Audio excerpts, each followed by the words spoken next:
Calpetão Cortume Albiranã, Chorran, Tiri Pataxó. Estou falando no meu idioma, meu nome é Albiranã, que significa filho de um grande guerreiro. Sou da tribo Pataxó, moro lá no sul da Bahia. O nosso povo Pataxó vivemos há muitos anos atrás, né, lutando para persistir e preservar a nossa cultura. Hoje são mais de 30 povos indígenas do povo Pataxó, mais de 18, chega a 20 mil indígenas. Lá vivemos da agricultura, da pesca e do artesanato. E eu viajo o Brasil inteiro também levando a cultura Pataxó, falando sobre o cântico dos pássaros, sobre a preservação da floresta, sobre o respeito com os mais velhos. E mais uma vez estou aqui nos Jogos também para intercambiar a cultura também, tá conhecendo culturas diferentes, rever os amigos e tá fortalecendo cada vez mais a minha cultura. Vou estar mostrando o cântico dos pássaros também que eu faço, eu dou palestra para as crianças, e o significado dos pássaros também.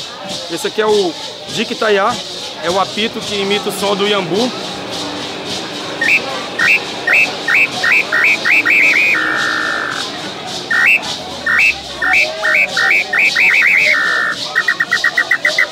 Esse aqui já imita outro som.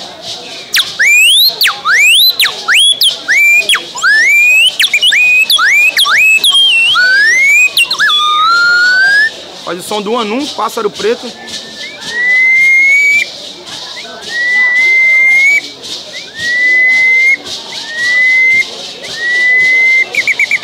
E esse aqui é o mais interessante, que é o de nariz, feito com o nariz e com a boca, né? Foi os mais velhos que fizeram para a gente poder aprender o cântico dos pássaros, para estar valorizando mais a nossa natureza. Antigamente a gente caçava, né?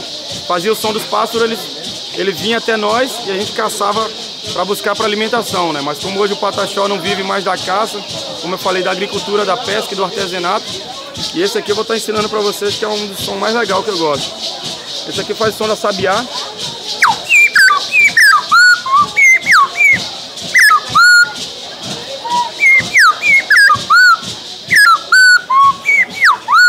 Coqui.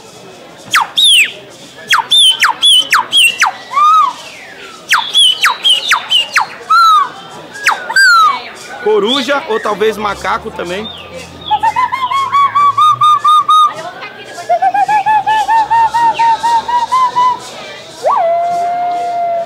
E também faz o pássaro que eu ensino para as crianças nas escolas também, que é o pica-pau, né, do desenho.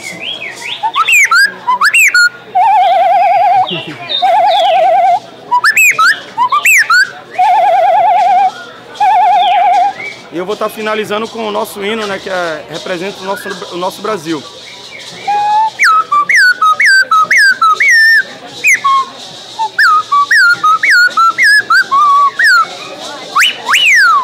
Auere, tuque, tuquerê. Obrigado, força, paz e muito amor.